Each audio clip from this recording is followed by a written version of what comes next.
Did you know the longest hiccup lasted over 60 years? Meet Charles Osborne, who started hiccuping in 1922. He hiccuped continuously for more than 6 decades.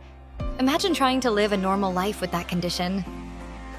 Doctors were baffled, unable to find a cure. Charles even tried various remedies, but nothing worked. Despite his hiccups, he lived a full life. He even became a local celebrity due to his condition. Charles hiccuped over 900 million times in his lifetime. He finally stopped hiccuping in 1990 at age 96. His story teaches us about resilience and humor. What would you do if you had hiccups for decades?